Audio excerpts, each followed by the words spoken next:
After my husband passed away, I bought a new car to start over. The next day, my son came over and took my keys. "You don't need this," he told me, with a coldness I had never seen in him. "Tomorrow, I'm traveling with my wife's family, and I can drop you off at the nursing home on the way." I was paralyzed. My own son, the person I brought into this world, had just told me I no longer had the right to live my own life. So, as he drove down the highway in my car, I sent him a text message. Just 3 words. "Check the glove box." What he saw in there made him stop immediately, slam on the brakes, and understand that he had just made the worst mistake of his life. But for you to understand why I did what I did, I need to tell you the whole story from the beginning. My name is Edith. I'm 65 years old.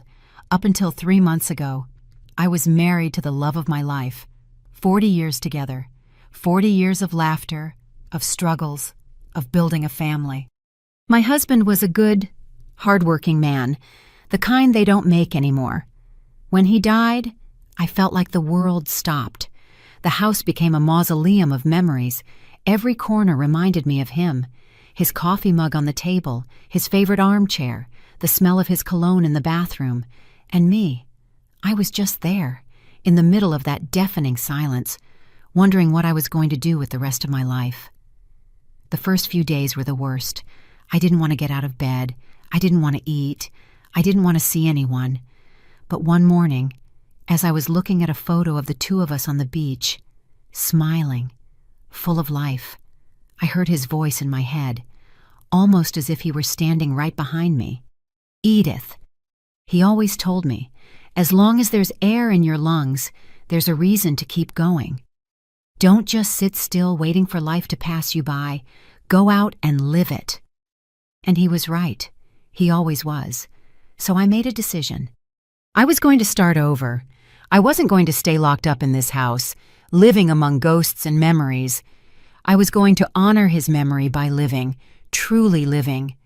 And for that, I needed mobility. I needed freedom. I needed a car. During all those years of marriage, we always used the same old vehicle, a gray sedan that my husband kept running with pure ingenuity and patience. But that car died with him too. It broke down a week after the funeral, and the mechanic told me it would cost more to repair it than to buy a new one. So, with the life insurance money and the savings we had put away together, I decided to buy a new car. Not something fancy, not something flashy, just something reliable, something that was mine, something that represented this new chapter of my life. I went to the dealership on a Tuesday morning. The salesman, a kind young man named Paul, showed me several models, and there I saw it, a silver sedan, gleaming under the showroom lights. It was perfect, compact, easy to drive, with all the safety features I needed. I got in, and I felt something I hadn't felt in months. Hope. Paul explained everything patiently, the braking system, the airbags, the warranty, and when he told me the price, $8,500, I knew I could afford it. I had the money. It was mine. I had earned it with years of work, with sacrifice, with every penny my husband and I saved thinking about our future, a future he would no longer see, but one that I was going to live. I signed the papers that same day. The car was registered in my name, only my name. Edith Miller, sole owner. When I left the dealership driving my new car, with the smell of fresh upholstery and the engine purring softly, I cried. I cried with joy and sadness at the same time. Joy because I was taking a step forward, sadness because my husband wasn't there to see it. But as I drove back home, with the afternoon sun streaming through the windshield, I knew he would be proud of me. I knew this was exactly what he would have wanted me to do. I got home and parked the car in the driveway. I sat there for a moment, just looking at it. It was beautiful. It was mine. It was my new beginning. I took the keys, went inside, and left them on the kitchen table. Then I called my son, Matthew, to tell him the news. I wanted to share this moment with him. I wanted him to know that his mother was okay, that she was being strong, that she was honoring his father's memory in the best way possible. Matthew didn't answer. I left him a voicemail. "Son, I bought a new car. I'm so excited. Come by when you can to see it." "I love you." I hung up feeling happy, hoping he would be happy for me, hoping he would understand how important this was to me. I didn't know that the next day, my life was going to change forever. I didn't know that my own son was about to betray me in the worst way possible. The next day, I woke up early. The sun was just rising, and I was already in the kitchen making coffee. I had plans for that day. I wanted to go to the supermarket, then stop by my friend Rachel's house to show her the car, and maybe, if I felt up to it, drive to the cemetery to visit my husband and tell him all about it. Yes, I know. It sounds silly to talk to someone who's gone, but it made me feel close to him. It made me feel less alone. I was finishing my second cup of coffee when I heard a car park outside. I looked out the window and saw Matthew's car. My heart leaped with joy. He had come.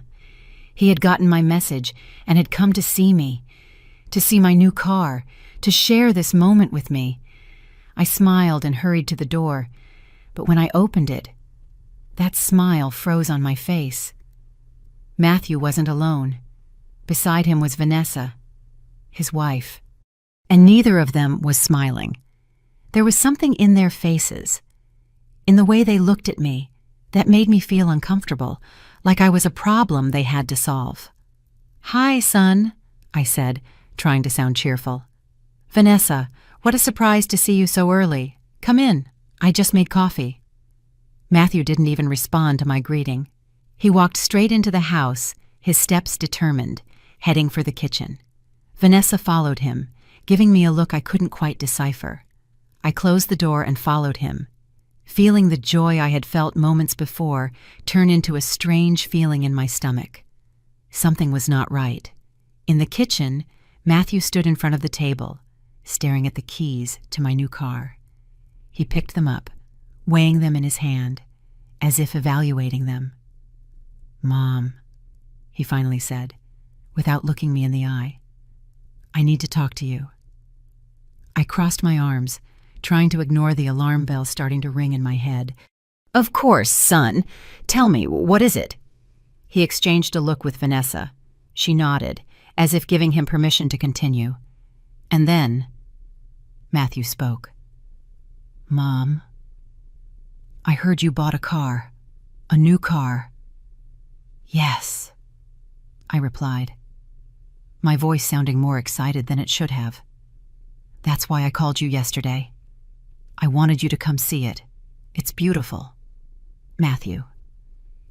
And it makes me feel so free, so—" "You don't need it." He interrupted me. His words fell like stones in the middle of the kitchen. I fell silent, not understanding. "What?" I whispered. Matthew finally looked me in the eyes. "You don't need a car, Mom, not at your age. You don't drive as well as you used to. It's dangerous. And besides, it's an unnecessary expense. The maintenance, the insurance, the gas. What for?" I felt like I had been slapped. "Matthew, I drive perfectly fine. I have my valid license. I passed all the tests. And besides, it's my money, my decision." And he shook his head, as if talking to a stubborn child. "Mom, that's not the point. The point is to be practical. Look, Vanessa and I have been talking. Tomorrow we're going on a trip with her parents, a family trip we've been planning for months. And our car is giving us trouble. Yours is new. It's perfect for the trip." "Wait," I said, raising a hand. "Are you telling me you came here to ask to borrow my car?" Matthew let out a short, humorless laugh. "I didn't come to ask you for anything, Mom. I came to tell you I'm using it." And before I could process what was happening, before I could react, he closed his hand around the keys. "No," I shouted. "Matthew, those are my keys. It's my car." But he was already walking towards the door. Vanessa followed him, ignoring me completely. "Matthew, stop! You can't do this. Give me my keys." He stopped in the doorway and turned to look at me, and what I saw in his eyes broke my heart. There was no love there, no respect, just impatience and something that looked like contempt. "Mom, enough with the drama," he said, in a voice so cold it didn't sound like my son's. "You don't need this car. You don't need any of this. You're living alone in this huge house, clinging to memories. It's not healthy." "What are you saying?" I whispered. My voice barely left my throat. "Vanessa and I have been talking," Matthew continued, "and we think it would be best for you to consider moving somewhere more appropriate. A nursing home. There are some very good ones in the city. You'd be taken care of. You'd have company. You wouldn't have to worry about anything. And when we get back from the trip, we can go look at some. In fact, I can drop you off at one on the way." The world stopped. My son's words echoed in my ears, but I couldn't believe them. A nursing home. He was telling me to go to a nursing home, to leave my house, my memories, my life, to become a burden that others had to take care of. "Matthew," I said, and my voice was shaking, "I don't need a nursing home. I'm perfectly fine here. This is my house." He sighed, as if my resistance was just another inconvenience. "Mom, don't make this harder than it has to be. We're taking the car. We'll be gone for a week. When we get back, we'll talk calmly about your situation." And with that, he left the house. Vanessa followed him without saying a single word. I ran after them. "Matthew, no. Please, that car is mine. I bought it with my money. You can't just take it." But he was already opening the door of my new car, my silver car, my symbol of freedom. "Matthew, I'm begging you." I screamed. Tears were starting to roll down my cheeks. "Don't do this to me. I'm your mother." He paused for a second. For 1 second, I thought he was going to reconsider, that he was going to remember who I was, that he was going to remember everything I had done for him. But then he got in the car, started the engine, and left. He just left. With Vanessa in the passenger seat, with my keys, with my car, with my dignity. I just stood there in the driveway, watching the silver car disappear down the street. The tears were falling freely now. My body was shaking. I couldn't believe what had just happened. My own son had stolen from me. He had humiliated me. He had told me I was useless. I stumbled back into the house. I closed the door and collapsed onto the sofa. And there, in the silent living room, filled with memories of a life that no longer existed, I cried. I cried for the car. I cried for the betrayal. But most of all, I cried for the son I had just lost. I don't know how long I sat on that sofa, crying. Maybe it was minutes. Maybe it was hours. Time stopped making sense. The only thing I felt was a deep pain in my chest, as if something inside me had broken. And maybe it was true. Maybe something had broken. The image I had of my son, the trust, the unconditional love that a mother always holds for her children, no matter what. But then, in the midst of that emotional darkness, something changed. I stopped crying. I wiped the tears away with the back of my hand, and I felt something different growing in my chest. It wasn't sadness. It wasn't despair. It was rage, a cold, calculating rage that began to replace the pain. Because as I sat there, I remembered something important, something Matthew didn't know, something that was going to change everything. I was not a stupid woman. I had lived 65 years. I had raised a son practically on my own while my husband worked double shifts. I had managed a house, a budget, an entire life.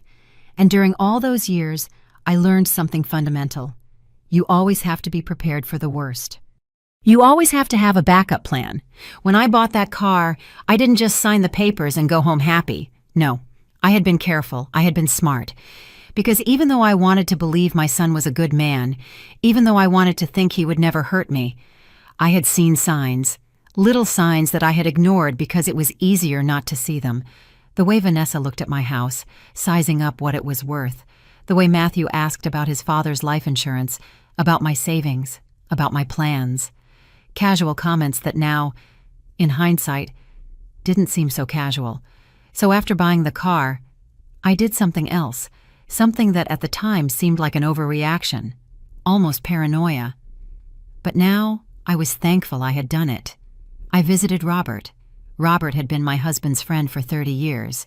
He was a lawyer, a good lawyer. And when I told him I had bought a new car and had certain concerns about my son, he didn't judge me. He didn't tell me I was being paranoid. He just listened. Edith. He told me that day in his office, sitting behind his dark wood desk. If you have doubts, it's better to be prepared. Prevention isn't mistrust, it's intelligence. And so he helped me. He helped me prepare documents, legal documents that protected my interests, documents that made it clear who owned that car, documents that established clear consequences for anyone who tried to take what was mine. Robert prepared a letter, a notarized letter, with his official seal, with his signature, with legal weight. That letter explained everything, that the car was registered solely in my name, that any person who took it without my explicit written permission would be committing a crime, grand theft auto, and that I, as the owner, had every right to press criminal charges. Furthermore, Robert attached certified copies of the car's title, the vehicle registration, and my valid driver's license, all to prove that I was completely capable and legal to own and drive that vehicle. But that wasn't all. Robert also prepared another document, one that pained me to sign, but I knew was necessary, a change to my will, in the original will, which I had made years ago with my husband. Matthew was the main heir, the house, the savings, everything was to go to him when I died. But after seeing the signs, after feeling that unease in my stomach every time Vanessa asked about money, I decided to make a change. A radical change. In the new will, I removed Matthew completely, not as a punishment, I explained to Robert, but as a protection. If something happened to me, I didn't want Vanessa and him to profit from my death. I wanted my assets to go to charities, to organizations that help the elderly, to animal shelters, to places that would actually do something good with that money. Robert included a copy of that new will in the packet of documents, and finally, we prepared one more thing, a sworn affidavit, signed by me and notarized by Robert, where I clearly stated that I was in full command of my mental faculties, that I was not being coerced or manipulated, and that any attempt to declare me incompetent or force me into a nursing home against my will would be considered elder abuse and would be fought legally. Robert also attached the results of a recent medical exam proving that I was in perfect health, both physically and mentally. That whole packet of documents, that entire legal arsenal, I put it in a manila envelope, and that envelope, I put it in the glove box of my new car, just the day before Matthew came to steal it from me. At that moment, when I placed it there, part of me hoped I would never have to use it. Part of me prayed I was wrong about my son. But another part, the wise part that had learned to be cautious in life, knew it was the right decision. Now, sitting on my sofa, with my eyes swollen from crying, I remembered all of that, and a bitter smile appeared on my face. Matthew thought I was a foolish old woman. He thought he could just take whatever he wanted and I would do nothing. He thought I was weak, that I was easy to manipulate, that I had given up. But he was very, very wrong. I got up from the sofa. I went to the kitchen and poured myself a glass of water. I drank it slowly, feeling the cold rage turn into determination. I picked up my cell phone from the table. I stared at it for a long moment. I knew Matthew must be on the highway by now, probably heading to Vanessa's parents' house, who lived in another state, several hours away. They were probably laughing, celebrating how they had gotten a free new car for their trip. Vanessa was probably telling Matthew how easy it had been, how pathetic his mother was. I opened the messaging app. I searched for Matthew's contact. My fingers trembled slightly on the screen, not from fear, not from sadness, but from anticipation, because I knew what I was about to do. I knew the effect it was going to have, and although part of me, the part that was still a mother, felt pain for what was coming, the other part, the part that deserved respect and dignity, knew it was necessary. I typed 3 words, just 3 words, short, direct, but loaded with a weight Matthew couldn't yet imagine. Check the glove box. That was it. I added no explanations. I added no threats. I added no emotions. Just 3 words. Check the glove box. And I pressed send. The message went out. I saw it marked as delivered, then as read. I pictured Matthew on the highway, driving my car, hearing the notification sound on his phone. I pictured him looking at the screen, maybe with Vanessa asking who it was. I pictured him reading that short message and being confused.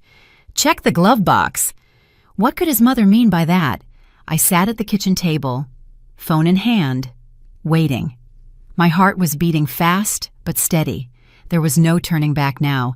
I had thrown the first stone, and soon, very soon, Matthew was going to understand that he had completely underestimated his mother, that the woman who had given birth to him, who had raised him with love and sacrifice, was also a woman who knew how to defend herself, a woman who was not going to let anyone, not even her own son, walk all over her.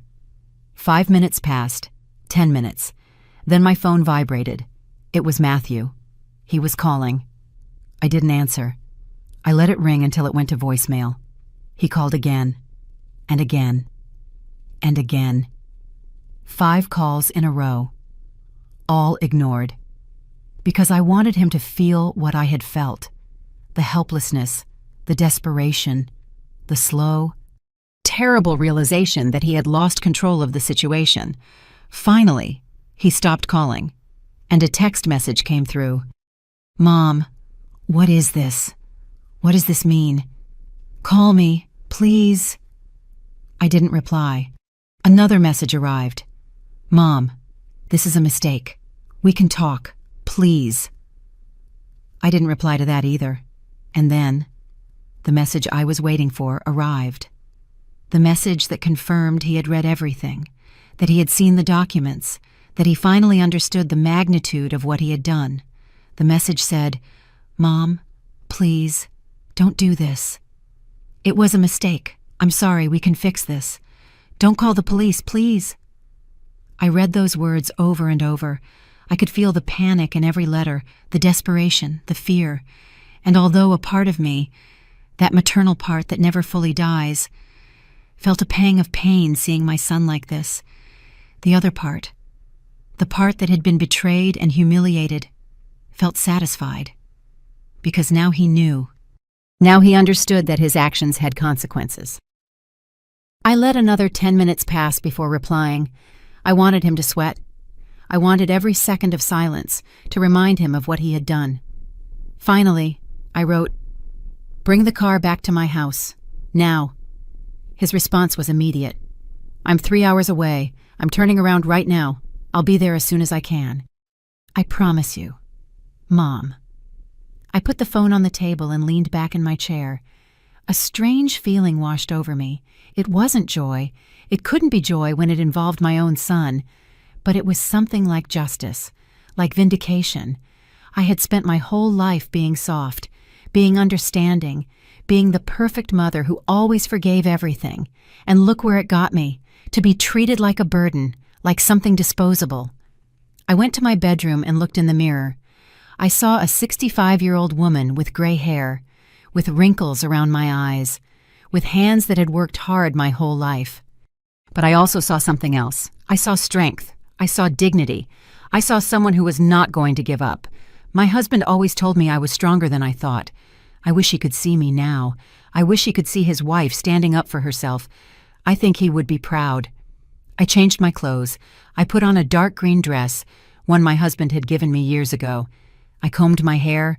I put on a little lipstick. Because if I was going to have this confrontation with my son, I was going to face it with dignity. I was not going to be the broken woman he had left crying on the sofa. I was going to be the woman who had taken control of her own life. While I waited, I called Robert. I needed him to know what was happening. He answered on the second ring. "Edith," he said in his calm, professional voice. "What can I do for you?" "Robert, it happened." I told him. "My son took the car. He found the documents. He's coming back now." There was a moment of silence on the other end of the line. Then I heard him sigh. "I'm sorry, you were right, Edith. No one wants to be right about something like this." "I know," I replied. "But now I need to know what's next," Robert explained patiently. Technically, Matthew had committed a crime, grand theft auto. Even though he was my son, even though it was family, that didn't change the legal facts. I had every right to file a report, but I also had the right not to. The decision was entirely mine. The important thing was that now Matthew knew I had that power, that I had the tools to hold him accountable.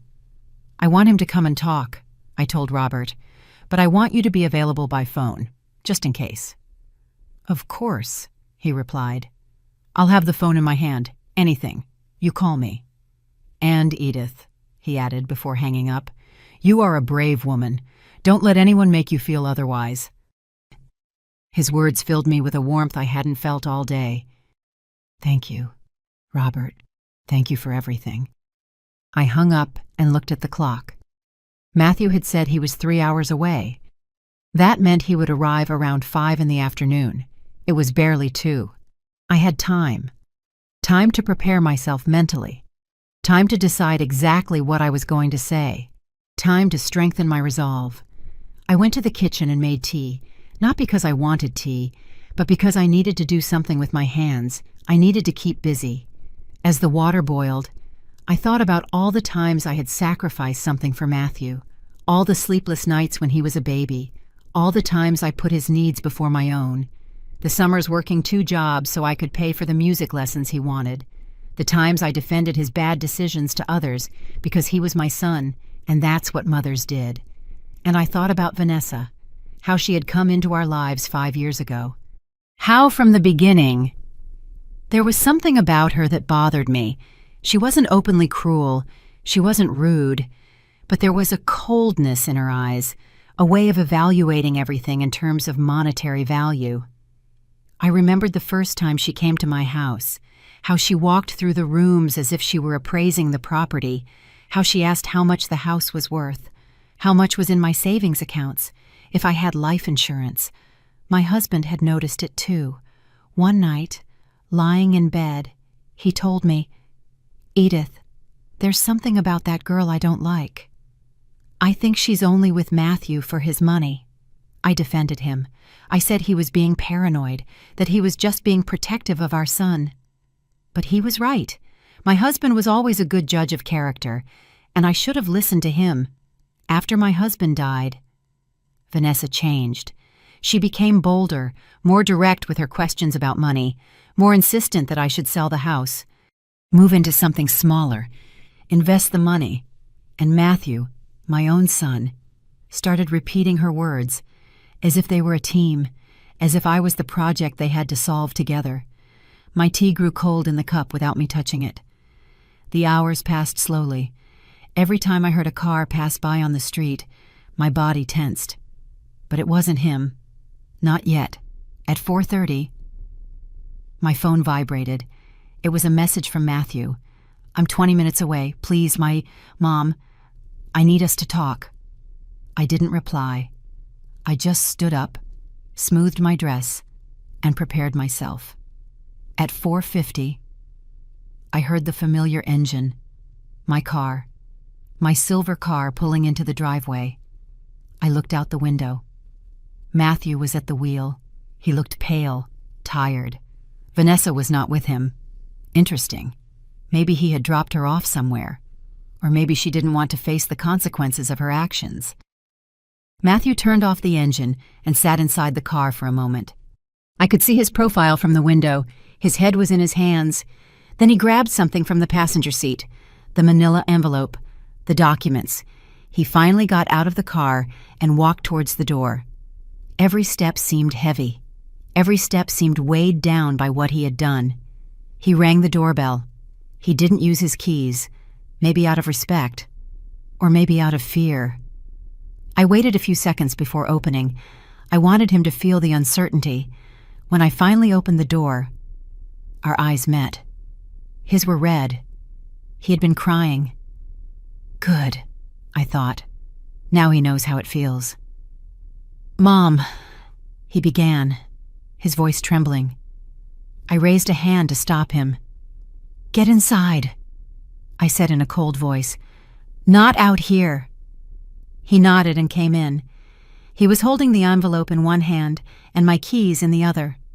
We walked in silence to the living room. I pointed to the sofa. Sit. He obeyed like a scolded child. I sat in the armchair across from him. The same room where I had cried hours earlier. But now I was different. Now I was in control. Matthew placed the envelope and the keys on the coffee table between us. I read everything, he said finally. Mom, I didn't know that you had all this prepared. I crossed my arms. And what does that change? Matthew, does the fact that you didn't know there were consequences make what you did okay? He shook his head quickly. No, of course not. What I did was wrong. Very wrong, I know. Then tell me, I said, leaning forward. Tell me exactly what was wrong. I want to hear you say it. He swallowed hard. I took your car without permission. That was theft. And I said horrible things to you, unforgivable things, the stuff about the nursing home.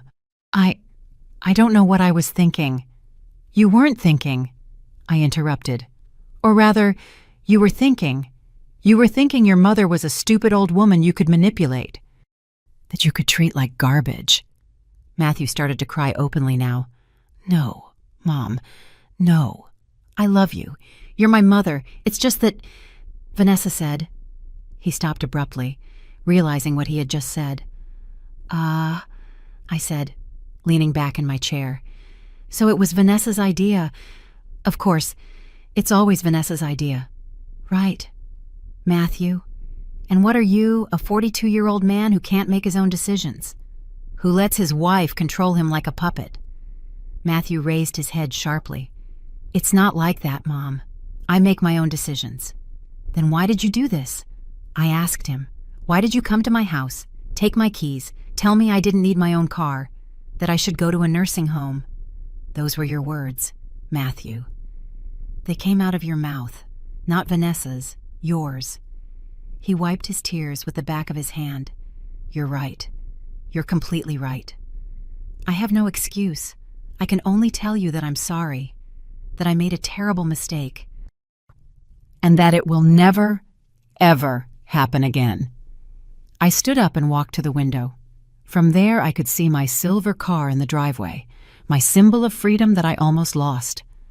A mistake, I repeated, without looking at him.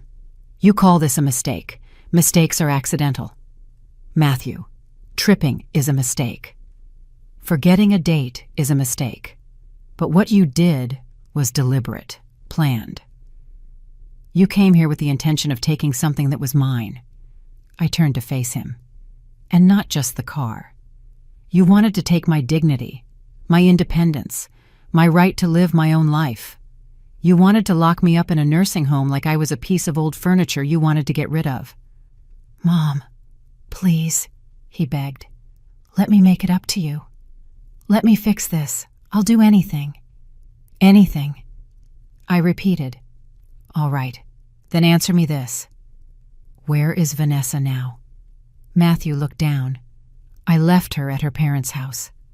When she read the documents with me, when she saw that you could put me in jail, that you had changed your will, she got really angry. She said I was an idiot, that I had ruined everything. Ah, I said, nodding. So she's not upset because I was hurt. She's upset because she lost the chance to inherit my money. Matthew didn't answer, but his silence said it all. I walked back to my chair and sat down. I need you to understand something.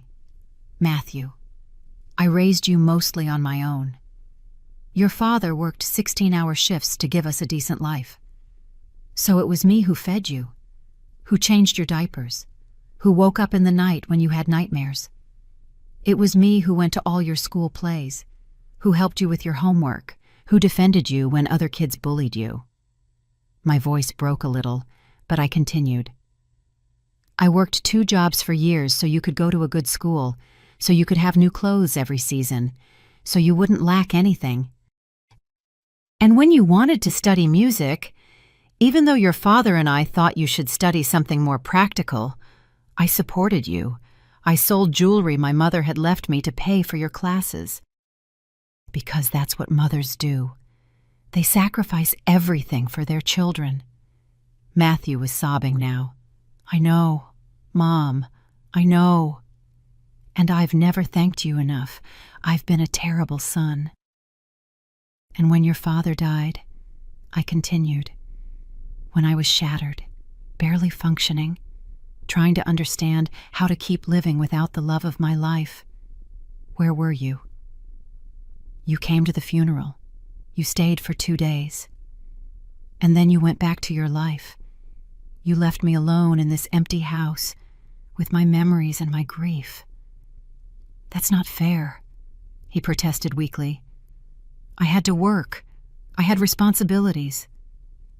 We all have responsibilities, Matthew. But when the people you love need you, you find a way. And I didn't expect you to drop your life for me. I just expected a little compassion, a little consideration, a phone call every once in a while asking how I was. But no, I barely heard from you for 3 months, until yesterday, when I called to tell you about my new car. And instead of being happy for me, you came to steal it. He covered his face with his hands. I'm a monster, a complete monster. You're not a monster, I told him. You're a man who made bad decisions. A man who let himself be influenced by the wrong person. A man who forgot where he came from. But you can change, if you really want to. Matthew looked up. I do. I swear I want to change. Tell me what I have to do.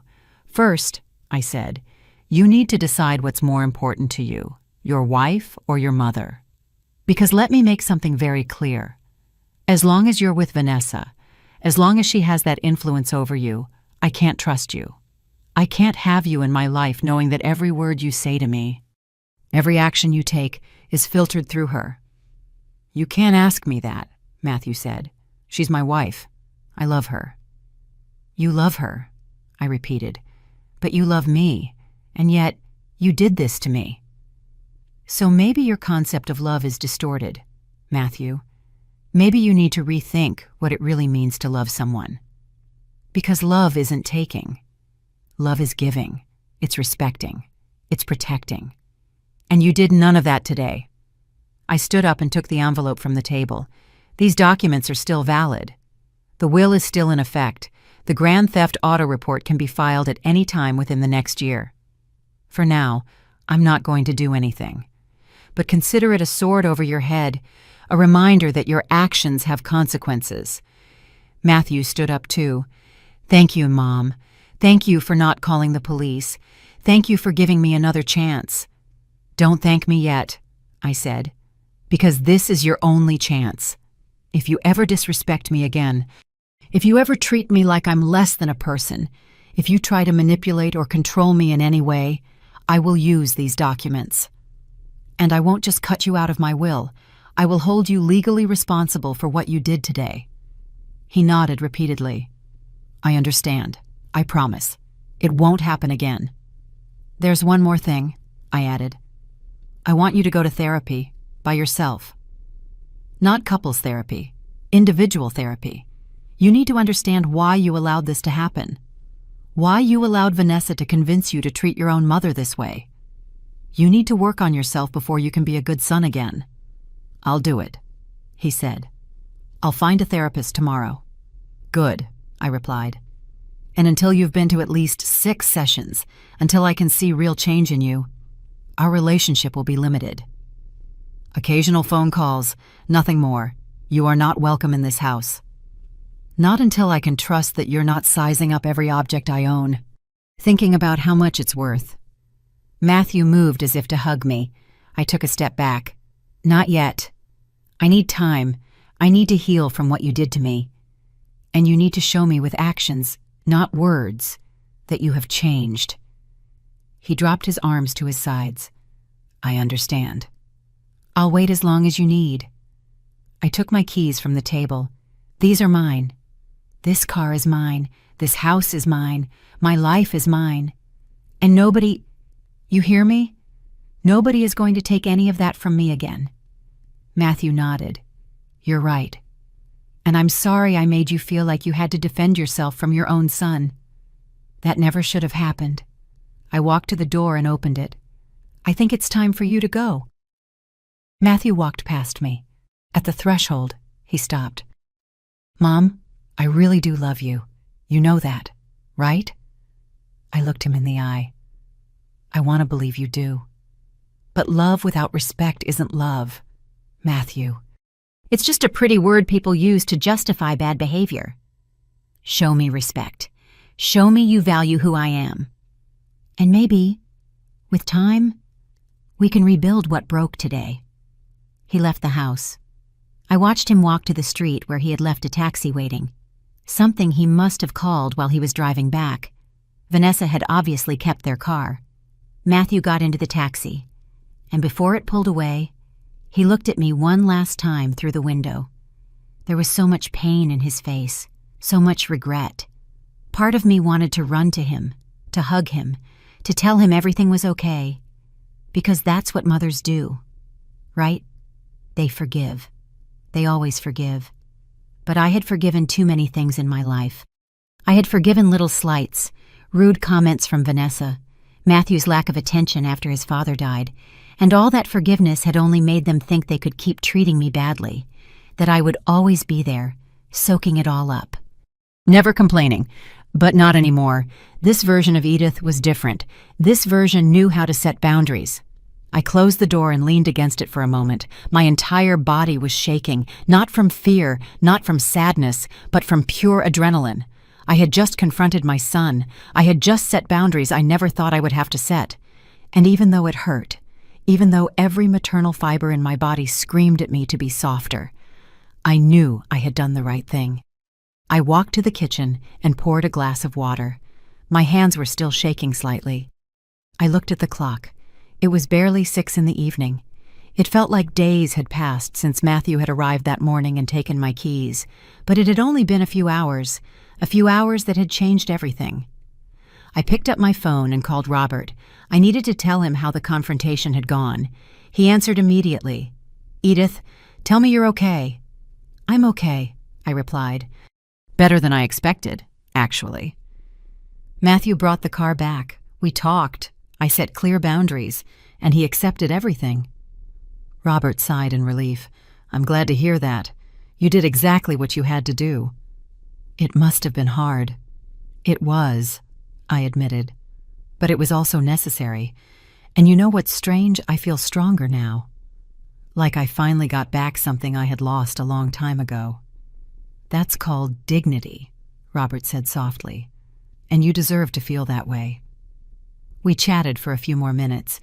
He assured me the documents were still valid, that I had all the legal power on my side, and that if I ever needed anything at all, I just had to call him. Thank you, Robert. Not just for the legal help, but for believing in me. Always, Edith. Always. After hanging up, I stood in the middle of the kitchen, not knowing what to do. The house was silent, too silent. All day I had been so focused on the confrontation, on mentally preparing to face Matthew, that I hadn't thought about what came next. And now, in that silence, reality began to set in.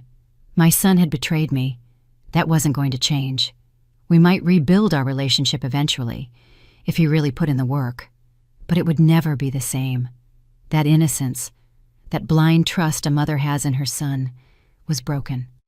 And even though I had won the battle, Even though I had successfully defended my dignity, I couldn't deny that I had also lost something. I had lost the image I had of my family, the illusion that, no matter what, my son would always take care of me. I sat at the kitchen table, and for the first time in hours, I allowed the tears to flow freely. But these tears were different. They weren't tears of humiliation or despair like the ones in the morning. They were tears of grief. I was mourning the relationship I thought I had with my son, for the family I thought we were, for the mother I used to be, the one who always forgave everything because she thought that was love. I cried for a long time, and when I finally dried my tears, I felt strangely at peace, because I was also releasing something. I was releasing the unrealistic expectations, the need to be perfect, the belief that if I was just good enough, loving enough, sacrificial enough, my son would value me. Now I understood that wasn't my responsibility. I had done my job as a mother. I had raised him well. I had given him love, education, values. If he chose to ignore all that, if he chose to let Vanessa turn him into someone I didn't recognize, that was his decision, not my failure. I got up and washed my face. Then I went to my room and pulled a box from my closet that I had been avoiding since my husband died. It was a box full of letters he had written to me over the years, on birthdays, anniversaries, or just because. My husband wasn't very expressive verbally, but he wrote beautifully, and in those letters, he always reminded me how strong I was, how capable, how valuable. I pulled one out at random and read it. It said, "My dearest Edith, sometimes I see you doubt yourself, and it breaks my heart. Because I see what you don't see. I see a woman who can handle anything, who faces every problem with grace and determination, who never gives up. You are stronger than you think, and the day you finally believe it too, the whole world is going to tremble. I love you today and always." I held the letter to my chest. "I wish you were here," I whispered. "I wish you could see me now. I think I finally understand what you meant. I think I'm finally that strong woman you always saw in me." I put the letter back in the box carefully. Someday I would read them all, but for now, that one was enough. It was the reminder I needed that I was capable, that I always had been. That night, I slept better than I had slept in weeks. I didn't have nightmares. I didn't wake up crying like so many other nights since my husband had passed. I slept deeply, completely. And when I woke up the next morning, I felt renewed. The first rays of sun were coming through my window, and for the first time in a long time, I felt hopeful about the future. I got up, showered, got dressed in comfortable clothes, and went outside. My silver car was still in the driveway, waiting for me. I looked at it fondly. It had been through so much in such a short time. It had been bought with illusion, stolen with cruelty, and recovered with justice. But there it was, shining in the morning sun, ready to take me wherever I wanted to go. I got in, adjusted the rearview mirror, and started the engine. The soft purr made me smile. I opened the glove box for a moment. The manila envelope wasn't there anymore. I had put it in a safe place inside my house. But the glove box now held something different. A small photo of my husband and me, taken on our last anniversary, the two of us smiling, holding each other, happy. I put it there as a reminder that I had known true love, that I had been valued, and that I deserved to continue to be valued. I pulled out of the driveway and drove with no specific destination. I just wanted to drive, to feel the freedom of going wherever I wanted, whenever I wanted. I drove through the streets of my neighborhood, then took the highway leading out of town. The landscape began to change. Houses gave way to trees to open fields, and I just kept driving, with the windows cracked, feeling the wind on my face. After an hour, I arrived at the cemetery where my husband was buried. I hadn't planned to come here, but somehow, my hands had turned the steering wheel in this direction without me even realizing it. as if a part of me knew I needed to be here, that I needed to tell him everything that had happened. I parked the car and walked to his grave. The headstone was simple but elegant. It had his name, his dates, and a phrase I had chosen. He loved with all his heart and lived with all his soul. I knelt in front of it and ran my hand over the engraved letters. "Hi, love," I whispered. "I'm sorry I haven't been by sooner. It's been a difficult few days." And then, there, kneeling in front of my husband's grave, I told him everything. I told him about the car, about Matthew, about Vanessa, about the betrayal, about the documents Robert helped me prepare, about the confrontation, about setting boundaries. I talked and talked, and even though I know it sounds ridiculous to talk to a headstone, I swear I could feel his presence. I could feel his approval. "I did what you taught me," I told him finally.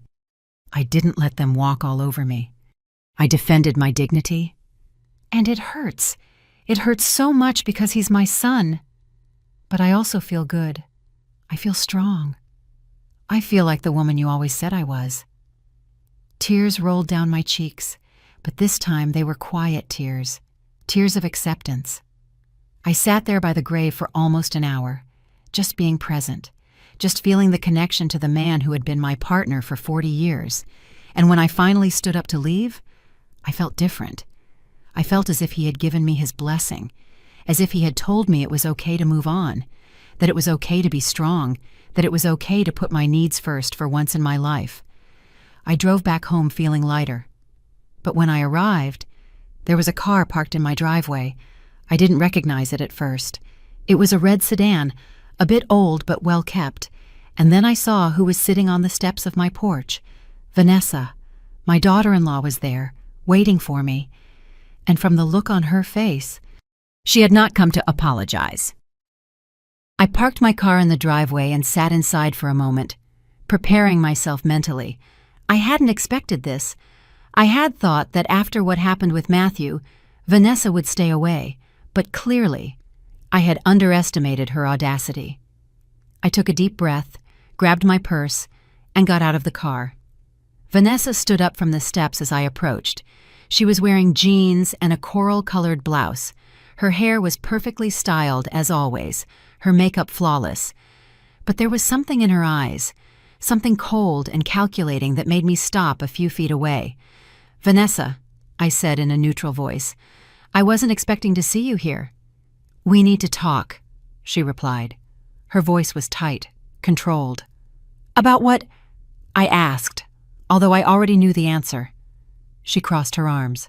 "About what you did to Matthew. About how you almost put him in jail over a simple misunderstanding. About how you changed your will to punish us for one mistake." "A misunderstanding," I repeated slowly. "Is that what you call theft, a misunderstanding?" Vanessa scoffed.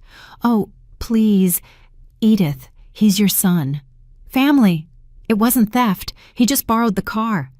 And you turned it into this huge drama. You called a lawyer, you prepared legal documents. You threatened to call the police, all of that, for a car." "It wasn't just about the car," I said, feeling the anger start to simmer inside me. "It was about respect. It was about dignity. It was because my own son came into my house, took my keys without permission, and told me I didn't need anything anymore. That I should go to a nursing home." Those were his words, not mine. Vanessa waved her hand as if shooing a fly. "He was frustrated. He said things he didn't mean. We all do when we're stressed." "Oh," I said, taking a step toward her. "So when you're stressed, you also tell your mother to go rot in a nursing home? Because if so, maybe you should work on your stress management." "Don't you dare judge me," Vanessa said, pointing a finger at me. "You don't know anything about my life, about our problems. Matthew and I are going through financial difficulties. We needed that car for the trip. My parents were going to help us with money, but we had to get there. And you, selfishly, denied us." I laughed. It was a bitter, humorless laugh. "Selfishly." I was selfish for not letting you steal my car.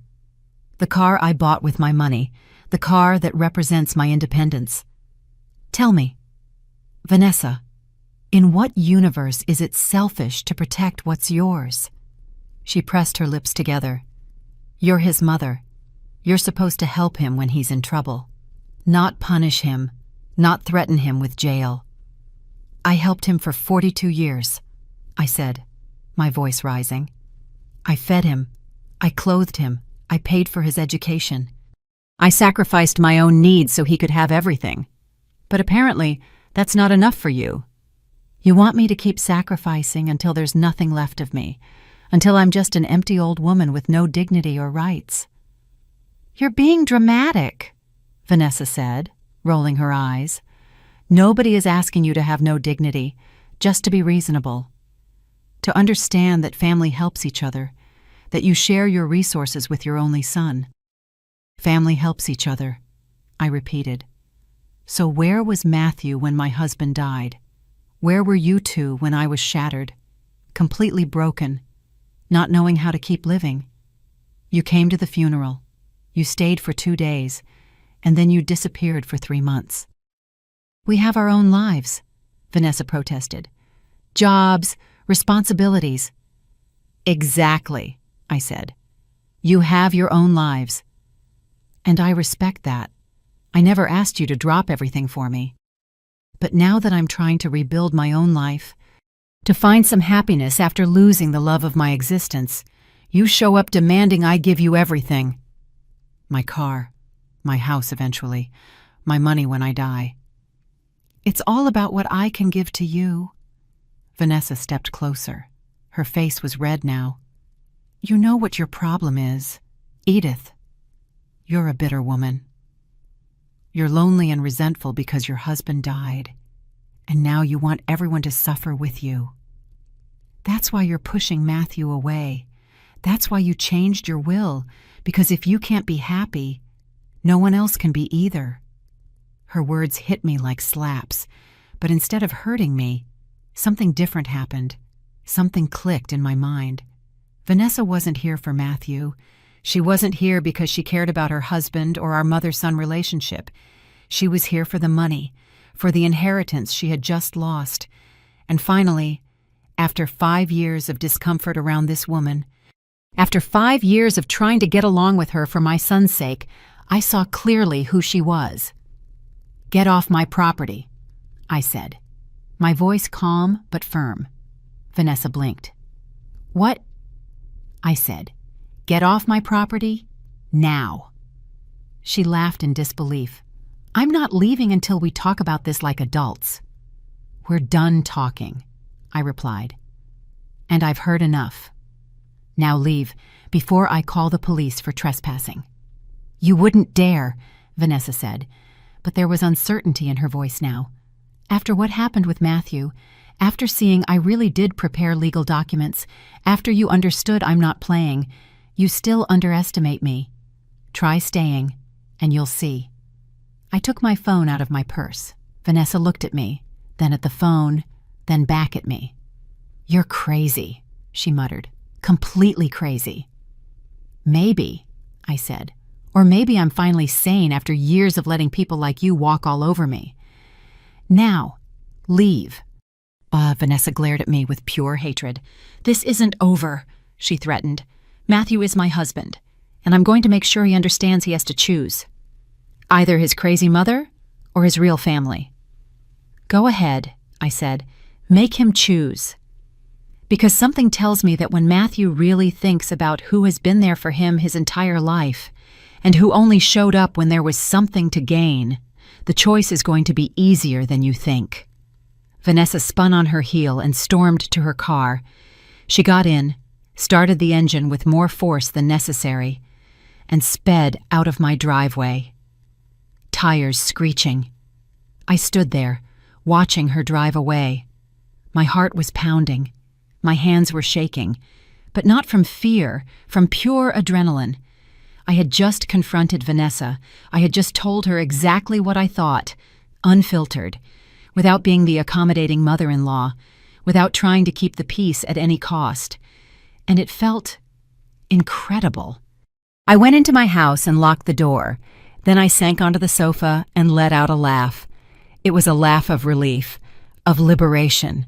For 5 years, I had walked on eggshells around Vanessa. I had ignored her rude comments. I had pretended not to notice how she sized up my house as if it were already hers. I had smiled when she criticized my cooking, my clothes, my decisions, all because I didn't want to cause trouble, because I wanted Matthew to be happy. But now I realized something fundamental. By trying to keep the peace, by allowing Vanessa to disrespect me time and time again without consequences, I hadn't helped anyone. I hadn't made Matthew happy. I had only taught him that it was okay for his wife to treat his mother badly, that it was acceptable, that I would tolerate anything, and in doing so, I had contributed to the problem. I had allowed this toxic dynamic to grow to the point where my own son felt he could steal from me and threaten to put me in a nursing home. That night, sitting in my living room, I made an important decision. No more. No more being a pushover. No more putting others' needs before my own to the point of losing myself. No more sacrificing my dignity for the illusion of family harmony. If Matthew truly wanted to rebuild our relationship, it was going to be on my terms, with mutual respect, with clear boundaries. And if that meant our relationship would never be the same as before, then so be it. Because the relationship we had before was broken anyway. The following days were strange, quiet. I heard nothing from Matthew, no messages, no calls. Part of me wondered if Vanessa had followed through on her threat, if she had forced Matthew to choose, and if he had chosen her over me. The thought hurt. But I also knew that if that was the case, if my son really chose a woman who hated me over his own mother, then there was nothing more I could do. I had done my part. I had set my boundaries. I had defended my dignity. The rest was up to him. I decided to focus on myself, on my own healing, on my own growth. I called my friend Rachel, who I hadn't seen in weeks. I told her everything that had happened, and instead of judging me, instead of telling me I should forgive my son unconditionally because that's just how families are, she supported me completely. Edith, she told me on the phone, her voice full of pride, "You did the right thing. What Matthew did to you was unforgivable, and I'm glad you finally stood up for yourself." Her words filled me with relief. For days, I'd had this voice in my head telling me maybe I had been too harsh, that maybe I should have been more understanding. But Rachel reminded me that being understanding doesn't mean being a doormat. We made plans to meet for lunch the next day. It had been so long since I had gone out, since I had socialized, that I had almost forgotten what it felt like to have a life outside of my family drama. The next day, I drove my silver car to the restaurant where we had agreed to meet. Rachel was already there, sitting at a table by the window. When she saw me walk in, she stood up and gave me a tight hug. "Look at you," she said, stepping back to size me up. "You look different, stronger." "I am," I replied, "or at least I'm trying to be." We sat down and ordered, and for the next 2 hours, we talked, really talked. Not just about Matthew and the family drama, but about everything, about our lives, about our dreams, about what we wanted to do with the time we had left. Rachel was a widow too. Her husband had died 5 years ago, and she told me how the first few years were terrible, how she felt lost, how she didn't know who she was without her husband. But eventually, she told me, I found a new version of myself. A version that enjoys things I had never tried before, who travels alone, who takes painting classes, who doesn't need anyone's approval to be happy. Her words resonated deeply with me, because that was exactly what I was trying to do, find a new version of myself, a version that existed independently of being a wife or a mother, a version that had her own interests, her own dreams, her own identity. "Rachel," I said, "I need to ask you something." "Go ahead," she replied. "How do you get over the guilt of feeling like you're betraying your husband's memory by moving on, by being happy without him?" Rachel took my hand across the table. "Edith, our husbands loved us. And because they loved us, the last thing they would have wanted is to see us frozen in time, living like ghosts in our own lives. My husband told me before he died, he literally made me promise that I would keep living, that I would find joy again, that I wouldn't waste the years I had left mourning the ones we lost together. And your husband, I'm sure it would have told you the same thing. He was right. My husband had told me, in those letters I kept in the box, in conversations we had about death, about what we wanted for the other if one of us went first. He had made me promise not to give up, that I would keep going, and I was keeping that promise. Finally. Thank you, Rachel. I needed to hear that. Anytime, she replied, smiling. And now, let's talk about more exciting things. What are you going to do with all this new freedom you have? The question took me by surprise. I hadn't really thought about it. I had been so focused on surviving the drama with Matthew that I hadn't considered what came next. What did I want to do now that I had a car, now that I had mobility, now that I had my life back? I don't know, I admitted. I've never been good at planning things just for me. Rachel smiled. Then let's start now. What's one thing you always wanted to do, but never did? Because you were too busy taking care of others. I thought for a moment. I always wanted to see the ocean at sunrise. My husband and I talked about taking a trip to the coast someday, but there was always something, work, responsibilities. Matthew. And then he got sick, and we ran out of time. Rachel slapped the table with her palm. Perfect. Then that's what you're going to do. You're going to drive to the coast. You're going to watch the sunrise over the ocean.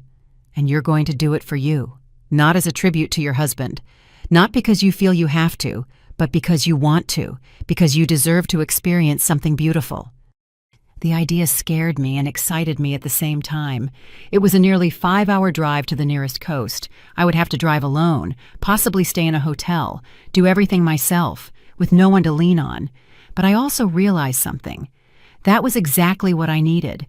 I needed to prove to myself that I could, that I was capable, that I didn't need Matthew to survive, that I didn't need anyone. I'm going to do it, I said, feeling more certain with every word. I'm going to the coast, this weekend. Rachel clapped. That's my girl. And I want pictures. I want proof that Edith is finally living for herself. We left the restaurant, and I felt lighter than I had in months.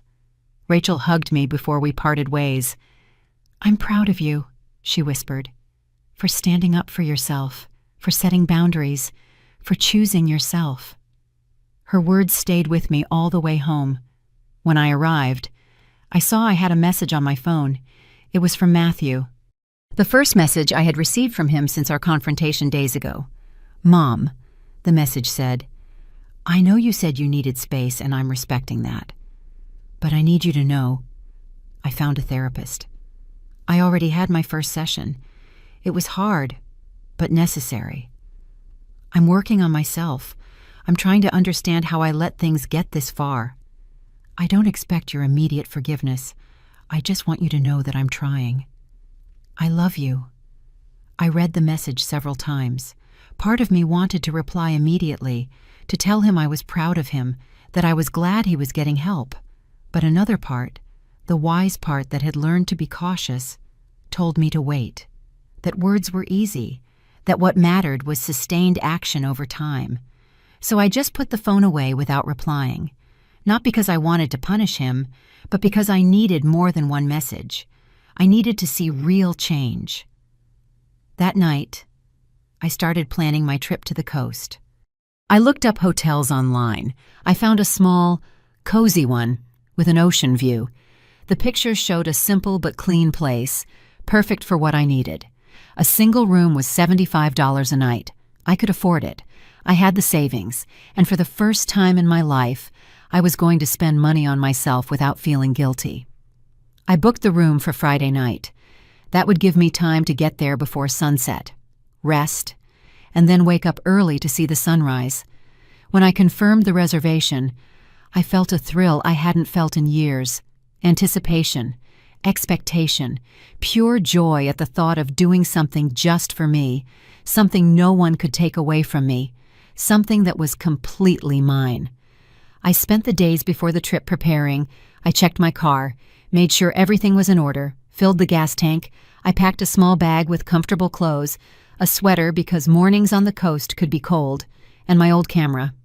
I wanted to capture that moment. I wanted to have proof that Edith, at 65, had found the courage to live again. On Friday morning, I woke up early, nervous but excited. I loaded my bag into the car. I checked that I had my charged phone, my license, my credit card, everything I needed. I stood in front of my house for a moment, looking at it. This house that had been my home for so many years, this house full of memories, good and bad. And I realized that I didn't feel trapped there anymore. It wasn't a mausoleum. It was just a house, a place where I lived. But it wasn't what defined me. I got into my silver car, adjusted the seat, started the engine, and pulled out of my driveway. The sun was just beginning to rise on the horizon. I had a long road ahead of me, 5 hours on the highway, but for the first time in a long time, I wasn't scared. I was excited. I drove through the streets of my city. Then I got on the freeway that would take me to the coast. Traffic was light at that hour. The road stretched out in front of me like a promise. I turned on the radio, old songs that my husband and I used to listen to, and instead of crying, I smiled, because I wasn't running away from the memories. I was bringing them with me. I was honoring them by living. During the drive, I stopped at a gas station. As I filled the tank, an older woman approached me. She was traveling alone, too. We smiled at each other with that understanding that only women of a certain age share. She asked me where I was going. To the coast, I replied. To see the sunrise. How lovely, she said. I'm traveling alone, too. It's liberating, isn't it? It is, I admitted. More than I expected. We exchanged a few more words before going our separate ways, but that brief encounter left me thinking, how many women like me were out there widows, mothers, grandmothers? Women who had spent decades taking care of others and were finally learning to take care of themselves. Women who were reclaiming their independence, their dignity, their right to exist beyond the roles society had assigned them. I wasn't alone in this, and that realization filled me with strength. I arrived at the hotel around 3 p.m. The place was exactly as it looked in the pictures. Small, quaint, located right on the beach. The receptionist, a young man named Anthony, greeted me with a warm smile. "Welcome, Mrs. Miller. Your room is ready. It has a beautiful ocean view." I took the keys and went up to my room. When I opened the door, the smell of the sea hit me immediately. The windows were open, and the ocean breeze was flowing in. I dropped my bag on the floor and walked to the balcony. The view was breathtaking. The ocean stretched out endlessly in front of me. The waves crashed gently on the shore.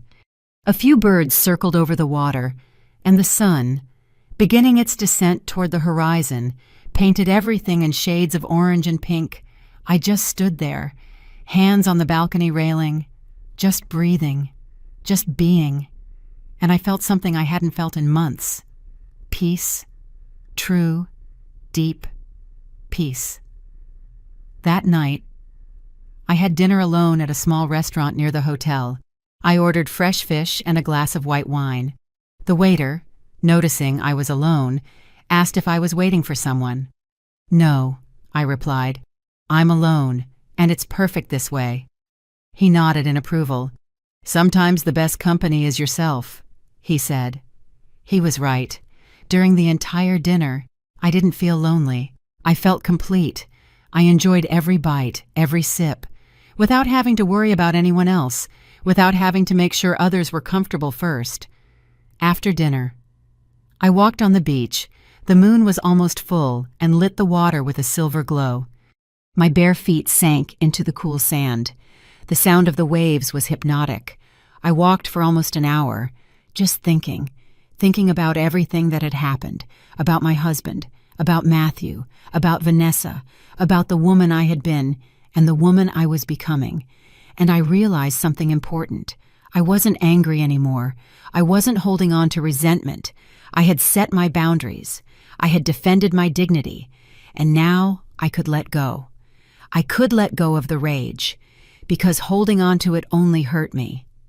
I returned to the hotel around 10 at night. I set my alarm for 5 in the morning. I wanted to be on the beach before the sun came up. I lay down in the hotel bed, listening to the distant sound of the waves, and slept deeply. I didn't have nightmares. I didn't wake up crying. I just slept. And when the alarm went off at 5, I woke up feeling rested, renewed. I dressed quickly in warm clothes. I grabbed my camera and left the hotel. The beach was deserted at that hour. The sky was still dark, but I could see the first hint of light on the horizon. I found a spot on the sand. I sat down, and I waited. And slowly, gradually, the sky began to change, first from black to a deep navy blue, then to purple, then to pink, and finally, the sun began to emerge from the ocean, a ball of orange fire that transformed everything in its path. It was the most beautiful sight I had ever seen in my life. Tears rolled down my cheeks, but they were tears of joy, of gratitude, of being alive, of having made it this far, despite everything. I took pictures, but I knew no snapshot could do justice to what I was witnessing. This was something that had to be felt, that had to be lived. I sat there until the sun was completely up, until the day had officially begun. Then, I took my phone and snapped a picture of the ocean. I sent it to Rachel with a message. I did it. I'm here. And it's perfect. Her reply came minutes later. I knew you would. I'm so proud of you, my friend. Then, after thinking for a moment, I opened my conversation with Matthew. He had sent another message the day before. Mom, I had my 3rd therapy session today. We're working on how I set the wrong priorities, on how I let money and Vanessa's opinions become more important than your well-being. I'm still working. I'm still trying. I looked at that message for a long time. Then I wrote my reply. Matthew, I'm at the coast. I came to see the sunrise, something your father and I always wanted to do together. I did it alone. And as I sat on the sand, watching the sun come up, I realized something. I forgive you, not because what you did was okay, but because holding on to the anger only hurts me. But you need to understand something. Forgiving does not mean forgetting. Our relationship has changed, and if we want to rebuild it, it's going to take time. A lot of time. And it's going to require you to show me with actions, not just words, that you have truly changed. In the meantime, I'm going to keep living my life. I'm going to keep being happy. Because I deserve that. I love you, but now I also love myself, and that is something I will never negotiate again. I pressed send, and I felt a weight lift from my shoulders. I didn't know what would happen with Matthew and me. I didn't know if we would ever have a close relationship again, but I knew I had done the right thing. I had set my terms. I had put my needs on the same level as others. And that, for me, was revolutionary. I stayed on the beach until 8 a.m. Then I went back to the hotel, had breakfast, packed my things, and started the drive back home. But I wasn't the same woman who had made that trip the day before. I was someone different, someone stronger, someone who had learned that it's okay to defend yourself, that it's okay to set boundaries, that it's okay to choose yourself. When I got home that afternoon, my phone had a message from Matthew. Thank you, Mom. Thank you for giving me another chance. I'm going to prove to you that I can change. And about Vanessa, we need to talk. There are things I need to fix. I read the message and smiled. I didn't know what it meant exactly, but it sounded promising. It sounded like Matthew was finally waking up, finally seeing things clearly. But even if he didn't, even if he chose to stay with Vanessa and continue down that path, I would be okay. because I had discovered something fundamental. I didn't need my son's approval to be happy. I didn't need anyone to validate me. I was enough. I had always been enough. That night, sitting in my living room with a cup of tea, I looked around my house. The furniture my husband and I had chosen together, the photos on the walls, the memories of a life well lived. And instead of feeling sadness for what I had lost, I felt gratitude for what I had and excitement for what was still to come. Because this wasn't my story ending. This was my story beginning a new chapter. A chapter where I was the main character, where I made the decisions, where I lived life on my own terms. Sometimes justice doesn't come as grand revenge. Sometimes it comes quietly. It comes in the form of setting boundaries, of reclaiming dignity, of learning to value yourself enough to not let anyone treat you as less than you are. My son took my car, thinking I would do nothing, thinking I was weak, thinking he could walk all over me. And what he found in that glove box wasn't just legal documents, it was the truth. The truth that his mother was stronger than he imagined, that there were consequences, that respect isn't optional, it's required. And now, as I drive my silver car through the streets of my city, with the wind in my hair and the sun on my face, I know I made the right decisions. I defended my dignity, I set my boundaries, and I got my life back.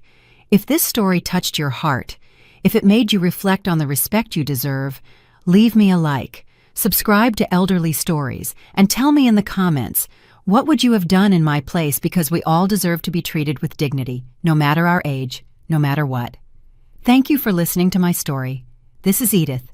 And finally, after 65 years, I learned to live for myself.